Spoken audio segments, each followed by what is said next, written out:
talk of this series, I was putting forward, so as to have all my cards on the table, what my metaphysics are.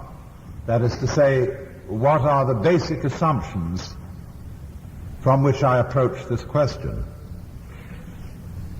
And I stress 2 points in particular. Number one, that as I feel this universe, I think we are under an illusion with regard to the nature of ourselves. This arises from the superstition that there are really separate things and events. And I pointed out that that is actually a way of thinking rather than a state of affairs in the physical universe. In order to think, one must thing. That is to say, divide this astonishing cosmic Rorschach blot into bits and give the bits names. This is a kind of calculus. And we break the world down into these separate things and separate events. They're really thing events, you might call them, in order to calculate about it, in order to describe its behavior, in order to think.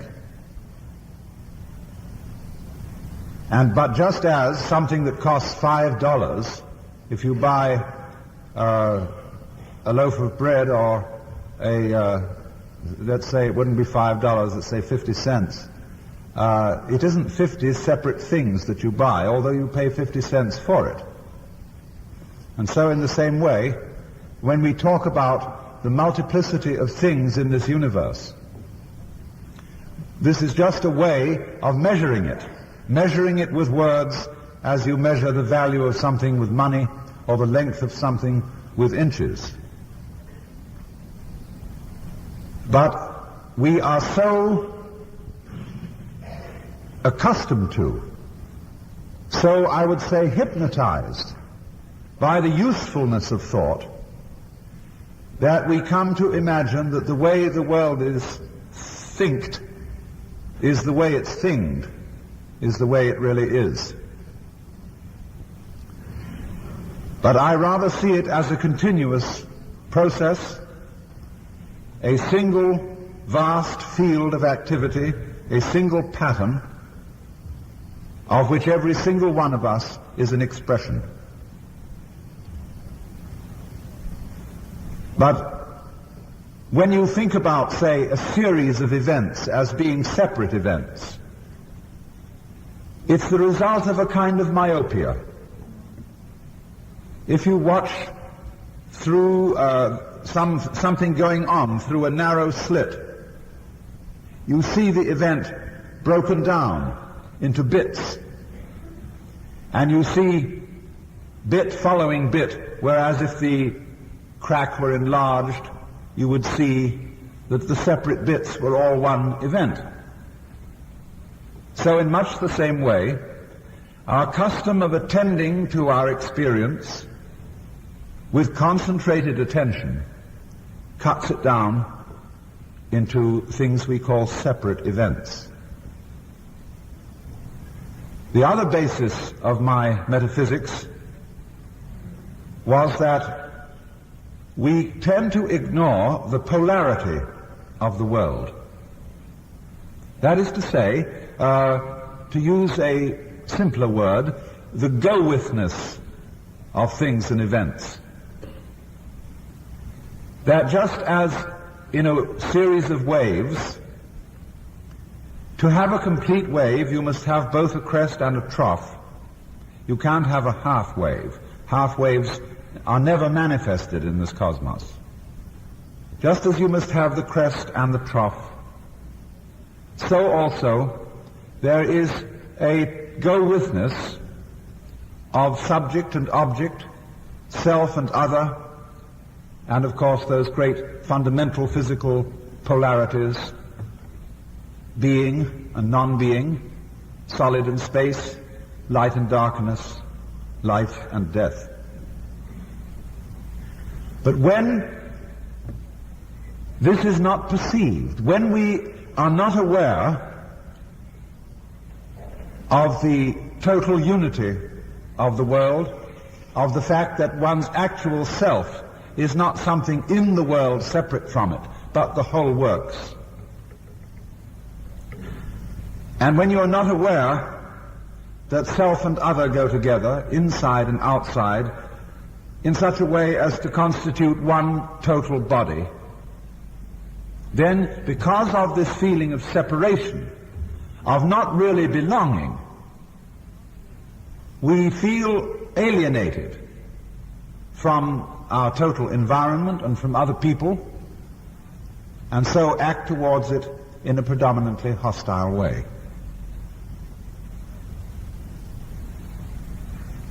Now, during the question period, there arose some discussion of the purpose of this universe, and I think I stirred up a little bit of trouble by suggesting that I didn't think it had a purpose in the ordinary sense of the word purpose.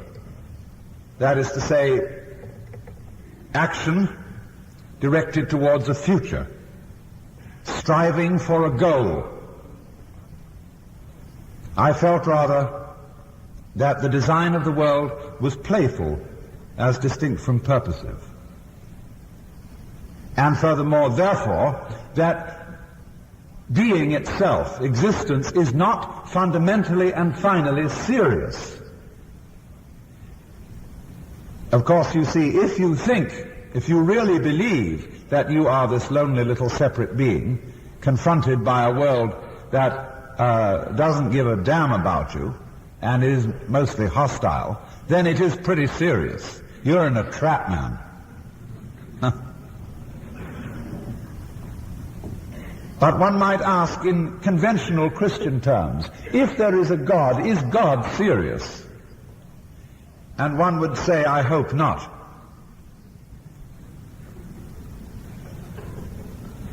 Because, let's look at this word, serious. If some attractive young woman says to me, I love you, ought I to come back to her and say, are you serious, or are you just playing with me? I don't think I should ask that, because I hope she isn't serious and that she will play with me.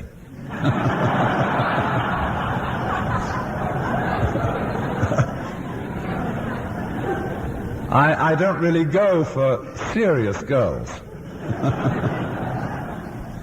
So I should ask instead, are you sincere, or are you just toying with me? And you see, that gives an entirely different meaning. Because seriousness is a kind of gravity, and a gravity is a kind of weight. And that which is heavy is a drag, it sinks. And G.K. Chesterton once very rightly said, not only that there was more affinity between cosmic and comic than the mere similarity of the words, but also that angels fly because they take themselves lightly. And if this were true of the angels, how much more would it be true of the Lord of the angels? In other words, you could say in mythological language that the most serious being in the world would be the devil, inflamed with hatred and malice against the cosmos, whereas the most non-serious being would be God, because he would be supreme lightness, spirit, levity, and indeed Dante intimates this when he describes the song of the angels as the laughter of the universe. You know what those angels do? Singing Alleluia, Alleluia, Alleluia. What do you think that is? That's nonsense. When I was, for a while, a minister,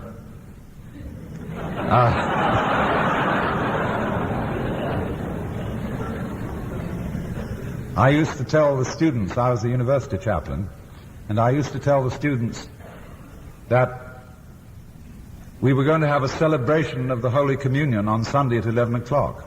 And I mean celebration, I said.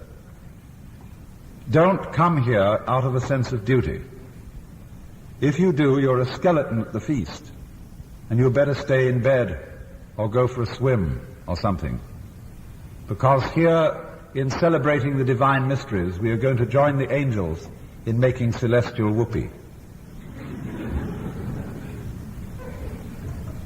But you see, our tradition has in its background the idea that God is really rather grim.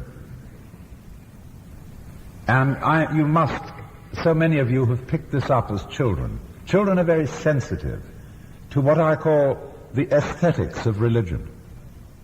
And the aesthetics of religion is very much overlooked by religious people. In the WASP culture, we have a positive genius for spiritual ugliness. I think of why do we bind our Bibles in black? Why do clergymen go around in black? Why do we have that ghastly kind of sickly yellow stained glass in church buildings, especially Protestant ones? There's something about it. And then too, in the pulpit, there's a certain kind of funny solemnity that goes with preaching. And children immediately detect that there's something phony about it. Why does that man put on a special voice which isn't like the ordinary voice people talk with? I know, of course, it was the result of the fact long ago that there were no public address systems, and one had to boom to be heard in a large building. But there it is. There is this feeling, this flavor. I would almost call it, as they say in Zen Buddhism, you know, a person who has too much Zen and who's what we would call got a kind of religious mania. They say he has Zen stink. And so one can have religious stink. And it is this kind of strange solemnity, as if God were always taking the attitude of, this is going to hurt me more than it's going to hurt you.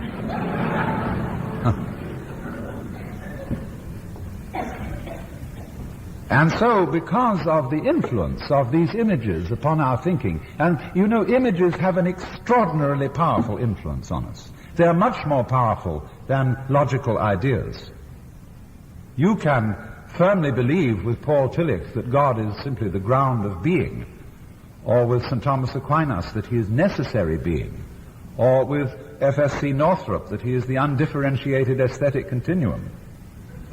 But those images that influenced you in childhood remain, as it were, in the very roots of your thinking, at the bottom of your heart, and pull those heartstrings very strongly, even though you may have outgrown them intellectually. So I am for a serious revision of the image of God. I think that's very, very important. And that we exorcise this grim Lord of the universe, who is kind, yes, loving, yes, just, yes, but solemn, serious. And so, of course, the attitude of the minister is so often to the young, now boys, quit horsing around. You and I have got to get together for a very serious talk. Well now, as I indicated, we use the word game, play, in different ways. We can use it to mean what is only trivial. Play as distinguished from work. And in our culture, we make a very firm differentiation between play and work. If I enjoy my work so much that I'm accused very often of not doing any. You write books and you give lectures and you read and all that kind of thing, and that's not really work. It would be if you didn't like it. But the assumption is, you see, when I want to get away with something and say, well, I have some work to do, that means, well, of course you're excused, you can go, because it is important that you work. But if I said, well, I have some very important play to do, it wouldn't quite go over, you see. But the idea is, you see, that you work, and although that's the serious part of life, the objective of it is to get enough money so as to be able to play. And nobody really does, because most people I know, they make lots of money, but when they get home, they don't really play. They're either too tired or they watch television. And that's not really playing. That's a kind of non-participative dope addiction.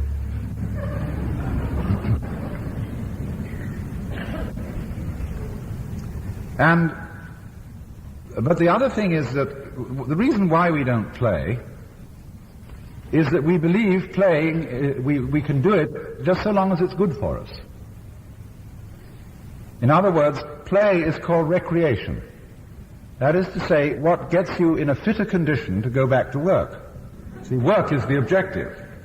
So we excuse play and culture and all that kind of thing in that it relaxes us and makes us stronger so that we can be more productive. But you see, if you play in order to do better work, you're not really playing. Because play is the kind of activity which does not have an ulterior motive. It is the kind of activity that is done for its own sake. And according to St. Thomas Aquinas, this is peculiarly characteristic of God. Because he says, quoting the book of Proverbs, where the wisdom of God is personalized and speaks and says that her function is always to play in the presence of the Most High. Unfortunately, the King James, which is a very dignified translation of the Bible, says rejoice, but the Hebrew says play. And so he said that this was a divine activity, because whereas work is done for something to serve some purpose, he who is all perfection has no purpose. There is nothing he needs. He doesn't need to do any work, and therefore the activity of God is supremely playful. So in this way, one might say that the most important thing in human life for one's sanity is to be able to be playful, or to be able to do things which are sublimely useless. Where, you see, there is no room in our lives for the useless and for the purposeless in the sense of the word, we are in serious danger of going completely crazy. That was the original idea of Sunday. The useless day. The day that was time out. The day when you weren't supposed to do anything serious. It was holiday, holy day. But instead, Sunday has been perverted. And instead of being really time out, it becomes time instead for recreation, so that you'll go back stronger Monday morning, and for laying it on thick in the way of rationality and lectures on the good life.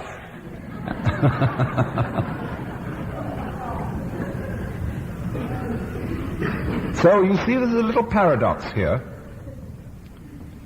It is absolutely necessary for our sanity that we should play, and that we should be useless and be preoccupied with useless things from time to time. But we don't do it if we do it because it's good for us. So in the mood of play, one has to get one's mind completely away from the future and the purposes of the future, and get into what I would call a musical mood, because music is supremely playful in that it doesn't strive for goals. It fulfills itself at every moment of its unfolding, even though it has a design, it has patterns, it has movements, as with a symphony, it has progressions, as with the working out of the pattern of a fugue. But always the point of music is to be with it as it unfolds, because if you aren't, you miss the melody, you don't hear it at all. And so then, I would look upon this world as a musical phenomenon, as a game which is a kind of sublime nonsense. Just as when Bach writes a line of melody, it doesn't mean anything. It doesn't tell you anything. It doesn't try to imitate the thundering of horses' hooves, or the sound of streams, or factory whistles and the uprising of the workers, or anything like that. It has no social message. It's pure playing with sound, and for this reason, among others, sublime.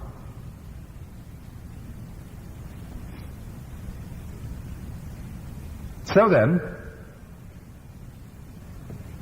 it would appear that our whole cosmos is a colossal effusion of splendid nonsense. And you can see every form of life, insects, rabbits, giraffes, elephants, people, bees, flowers, everything, as different kinds of music, in the same way as you get waltzes, mazurkas, charlestons, swing, every kind of musical form or dance form. So in the way those dances differ, so in the same way all species of life differ. They are different tunes, different dances. And the importance of them is not to get somewhere, because the only place you can get, if you're going to go somewhere in time, is a kind of a reproductive vicious circle. We live to have children who all get it put in boxes and come out just the same, and they're going to put their children in boxes, and so on and so on and so on. Where we are just nothing but a lot of tubes, swallowing food which goes in at one end and out the other, and that wears the tube out. And then, but the whole thing is to keep it going by manufacturing new tubes by reproduction, and they'll do the same thing, and so on and so on. But so long as they're all thinking that the point of doing this is that sometime, somehow, something's going to turn up, they'll always miss the point. They will always be there rather than here.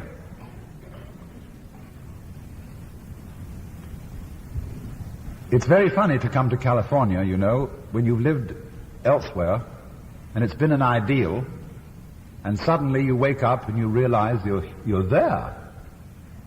You know, you're on vacation. You've got there. And everybody else envies you. And so we have to learn how to be there, or rather to be here.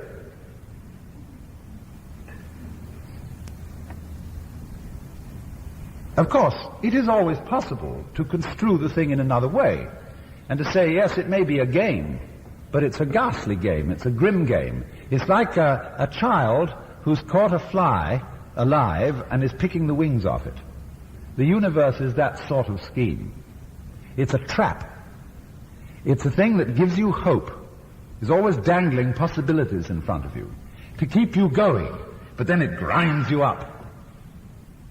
And then it revives you a little, like a master torturer, keeping a person alive in order to experience pain. There is a kind of inverted mystical experience that people occasionally have, where they see the whole universe as this sort of trap, and everything looks crummy. People look as if they're made of plastic, and aren't really people, but only make-believe people. They're mechanisms which are going yakety-yak and pretending that they are really there and alive. And everything looks as if it were made of patent leather or enameled tin, and just nasty, dead scene. That's the inverted mystical experience. And one might ask, well, you could take that view too. And here you come to what Albert Camus said. The fundamentally important philosophical question is whether or not to commit suicide. Now, this is the real question.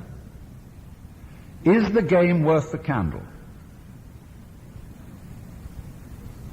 If you think no, then you better commit suicide. That's the logical thing to do. If, on the other hand, you're not sure, then you better make up your mind.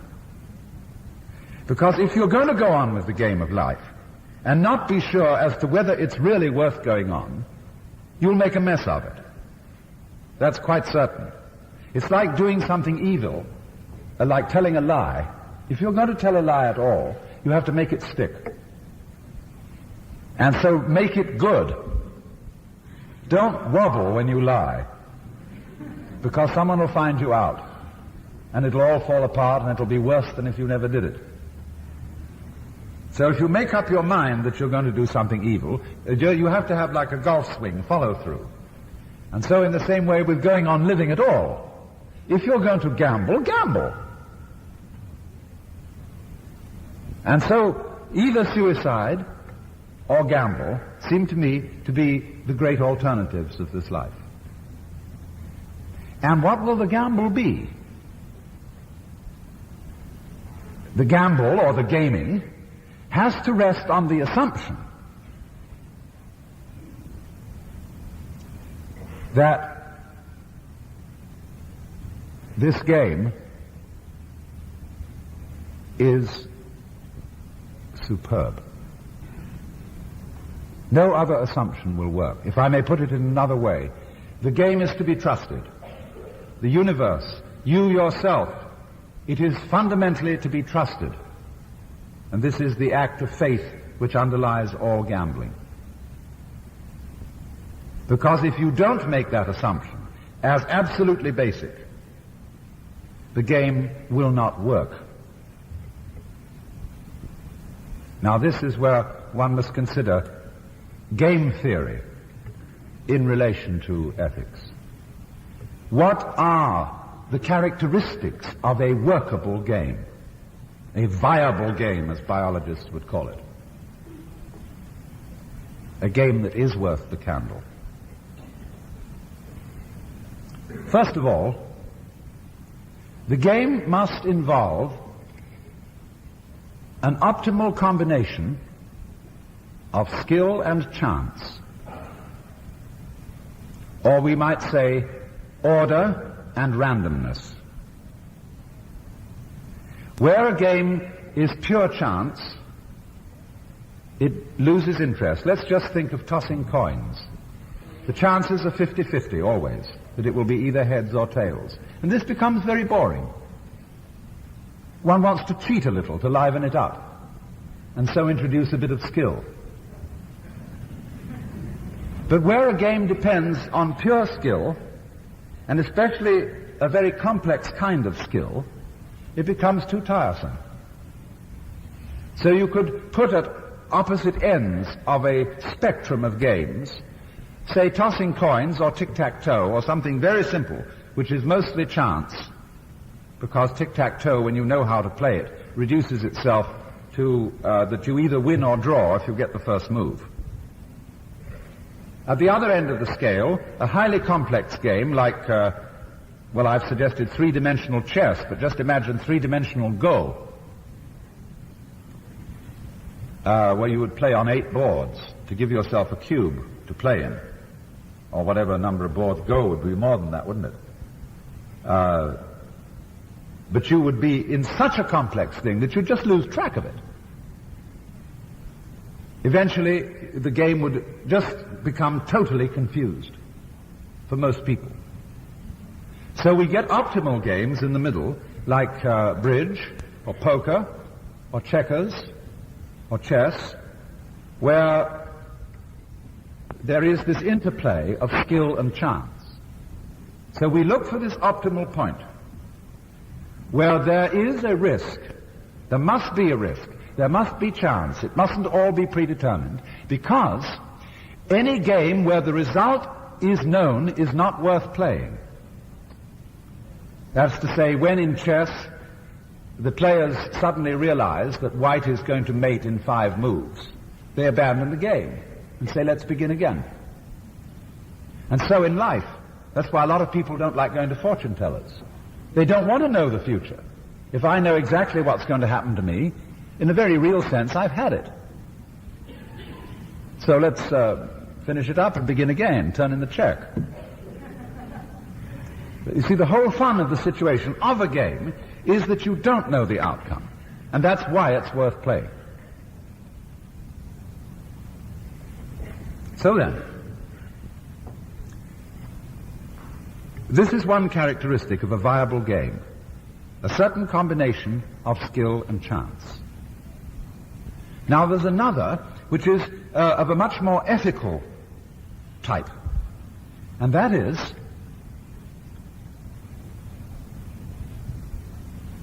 I will call it trusting the game. Because if you don't do this, in other words, if you won't gamble, you won't play. And here is the point of the necessity of the gamble. That corresponds a little bit to the necessity of having chance as well as skill in any game that really works. But the necessity of gambling is very much overlooked, I think, in our contemporary culture. Because this is a culture where we are trying, as much as possible, to take the risk out of things. And when the risk is taken out of human relationships, they become impossible. We have, I think, in the United States, a very naive faith in law and in law enforcement. We're always saying there ought to be a law against it, as if law could solve things. And we don't realize the extent to which law makes life increasingly more difficult. Because law is simply a process of trying to define what may be done and what may not be done. But the moment you start talking, the definitions become increasingly complicated. And lawyers love this. They live on it.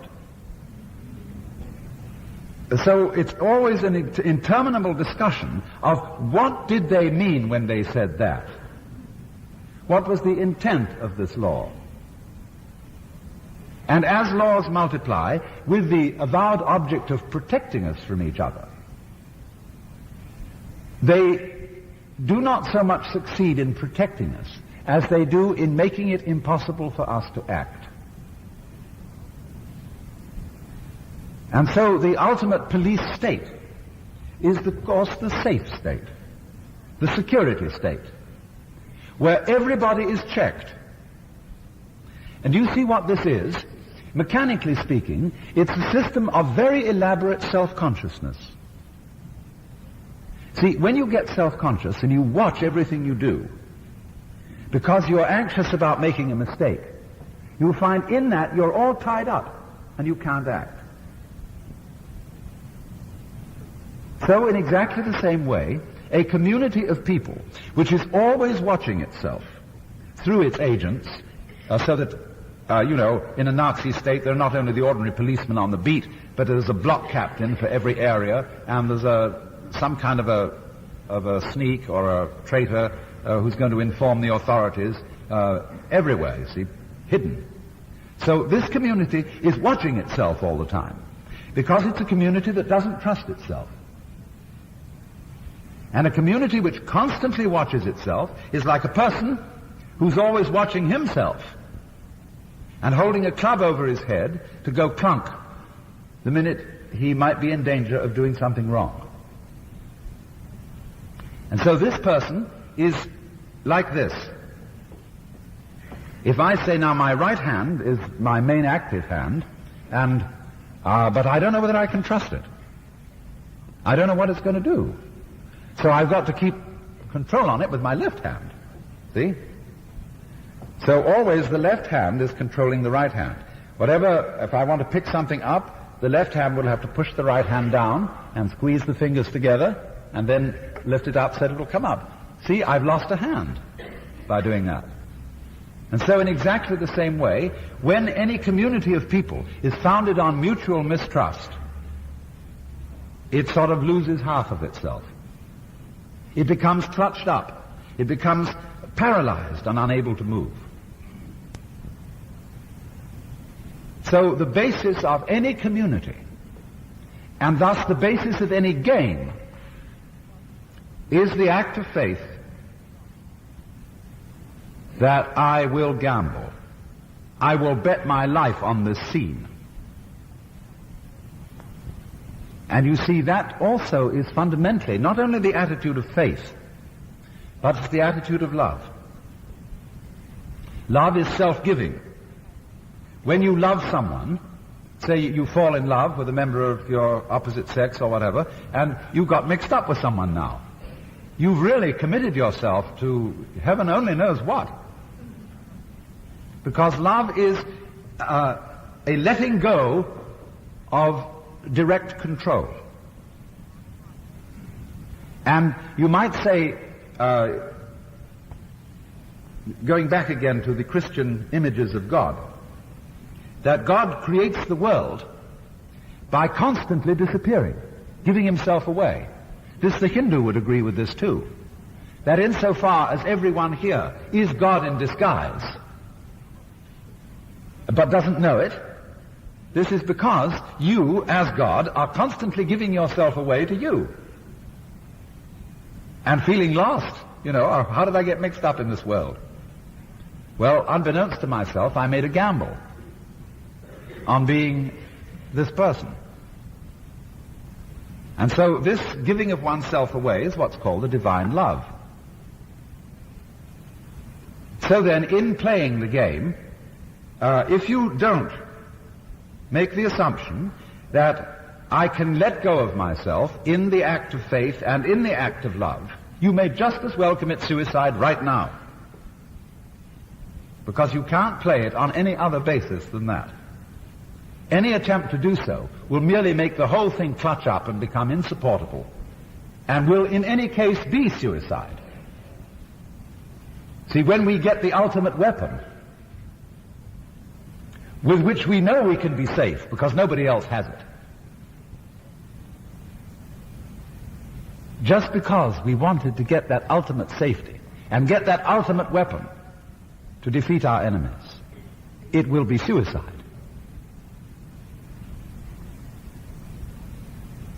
Because life really is not the avoidance of death. Death is the avoidance of death. The constant terror of death, the constant putting it off, the constant vigilance that one will not die, that is death. What we call life is fundamentally willingness to die. Constant jumping of being into not being. So long as you do that, it goes on. So long as you shake the dice and you don't know how they're going to come out and flip, the game goes on, you see? So long as you take a chance. Now then, sensible people say, of course, that's a very imprudent attitude, because you can't be sure. First of all, you can't trust other people. There are some nice people, but most of them are rascals. It's not wise. And furthermore, you can't trust yourself. Underneath the thin veneer of civilization, you have an unconscious.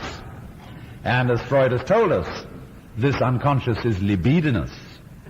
and it's a blind urge of pure animal lust and rage and fear.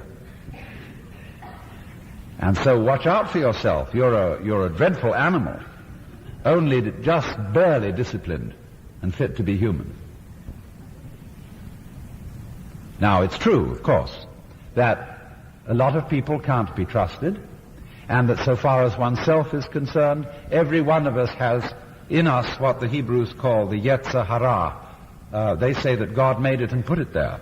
The Yetzer Hara is the perverse spirit. I call it the element of irreducible rascality. We all have that.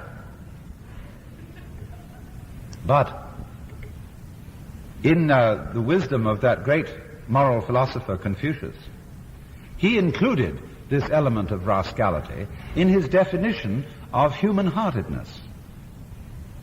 That he put as the crown of all the virtues. It isn't, the word in Chinese is often translated humaneness, but it means a good deal more than that. It means being like a human being. That is to say, a complete man or woman, which includes the angel as well as the animal, reason and the passions, and all those aspects of us. Indeed, the great triumph of humanity is to be able to be both angel and devil, both reasonable and passionate, both mystic and sensualist. For he felt, you see, that this peculiar combination was the whole beauty of human beings. And he would trust that humaneness, or that human-heartedness. He would put more reliance on that than he would on virtues, righteousness, programmed behavior. And this is a very wise attitude. It isn't, you see, only the goodness in human beings that is to be trusted. They are also to be trusted to be a little bad. They are to be trusted to be selfish. Because, you know, a person who is not frank about selfishness is a big troublemaker. You may go into a situation with high ideals and say, I promise this, I promise that, I promise the other thing, I will be true, I will knock myself out to achieve this, but the reason you said it was to put on a good front at the moment, and also to square yourself with your own conscience. You think, well, I really ought to be that kind of person, and I'm going to commit myself to being that. And in that moment you have grossly deceived those who depend on you. Why? Because even if you keep your word, and you are reliable to the extent that you said you would be, they are going to absorb from you by a kind of emotional osmosis the fact that you hate doing it. And that's the condition, you see, many an aging parent gets in when some faithful son or daughter surrenders their own life to look after the invalid. Very nice and noble.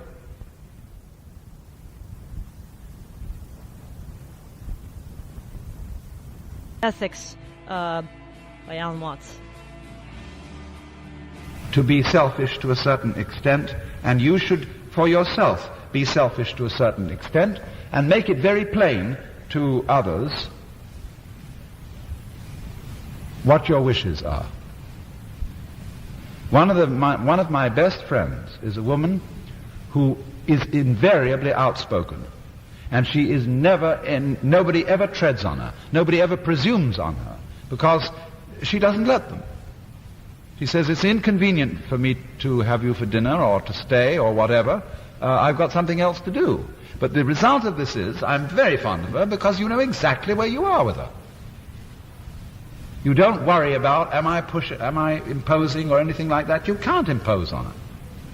And it's very refreshing. I like that sort of person. And we have a certain duty, you might say, to be like that to others. Because there is in our nature a selfish thing as well as an other regarding thing, tendency. And it's the two of them together that constitute our nature. And it is this nature that's to be trusted. Therefore, righteous people who ignore that they have this element of irreducible rascality, or the Yetzer Hara, are great troublemakers. In fact, they've probably made more trouble in the world than deliberately wicked people. Because they are the people who wage, for example, ideological wars, which are not nice wars waged in order to capture the property and the personnel of the enemy, in which case, one always takes care to preserve them. But they're wars waged as a matter of principle, not really between people, but wars between utterly irreconcilable ideas. And in such a fight, there can be no quarter. There can be no quarter between good and evil, because, as defined, they're mutually exclusive. But when people fight each other, they are not good, they are not evil, they are people. And that is why wisdom in settling quarrels is always a matter of compromise. That's why a good Confucian always settles disputes out of court. Because somebody eventually says, "Oh, come off it. Look, we are both rascals, and let be honor among thieves." And that's the spirit, that's the real spirit of repentance.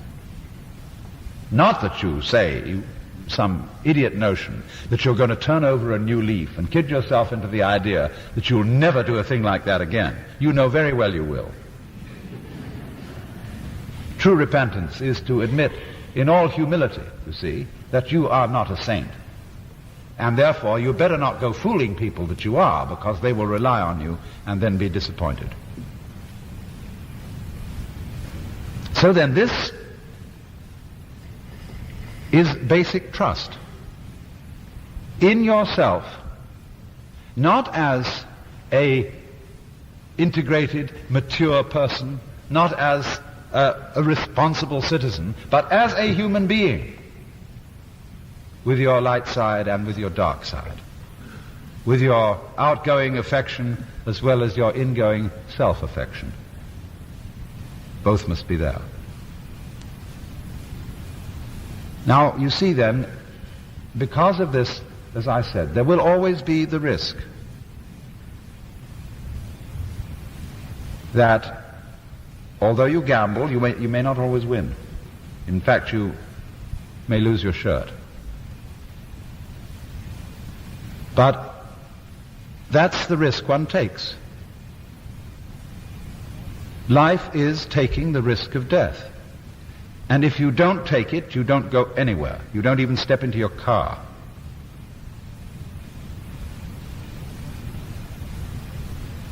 So that although there will be mistakes, although you may lose your shirt, the alternative to making this gamble is total loss of freedom. I would say total gravity, total seriousness, no game. That's why all kind of extra square, I would say cubic personalities are very, very serious. Policemen and soldiers and people like that are always very gruff. Because that role is expected of them. But when you carry seriousness to its full extent, you've got a cosmic jail. And who is prisoner? Who is warder? Same fellow. But he doesn't know it. He won't gamble. And so the ultimate prisoner is the guard. Think of 1984. Think of the super big brother sitting in his inner sanctum, all the security systems outside, all little television things to inspect what people are doing, checks on checks. Who's the prisoner? See, the spider's caught in its own web. He can't goof off. Can't even sleep, because somebody might creep in. He can't trust the most trusted guard. Always might be poison. And in, of course, this great electronic age, when every kind of deviltry and snoopery becomes more and more subtle, just think of the possibilities of being the man who controls it all.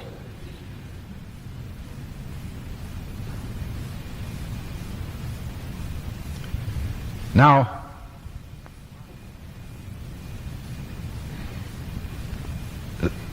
this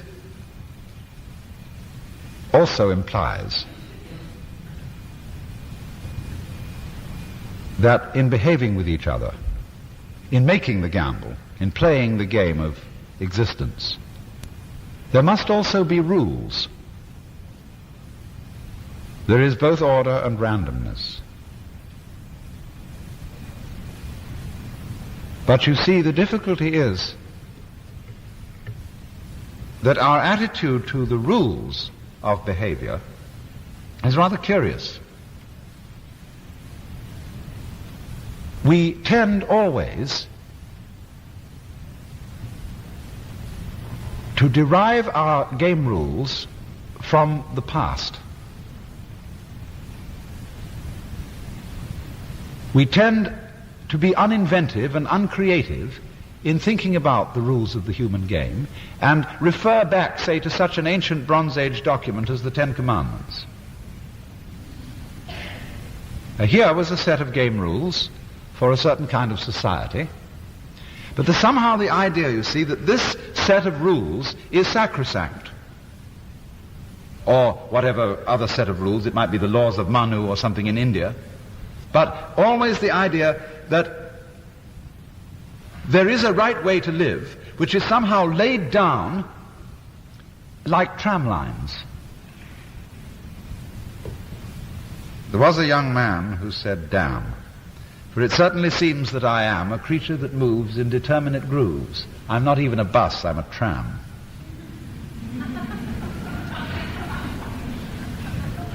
And you see, we have this idea also about the laws of nature. Although this is not the current, I would say, view of a physicist about the laws of nature, it is traditional in our culture to think of certain rules that have been laid down in advance, which the universe obeys. We talk about obeying natural law. And so human law is very often thought of on the same model, or vice versa, the law of nature on the model of human laws, that there is an authoritative lawgiver who is grandpa, and who says, "This is the way it's going to be around here, and you had better follow." Now actually, it doesn't seem that nature obeys laws, but rather that when we watch nature behave,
you.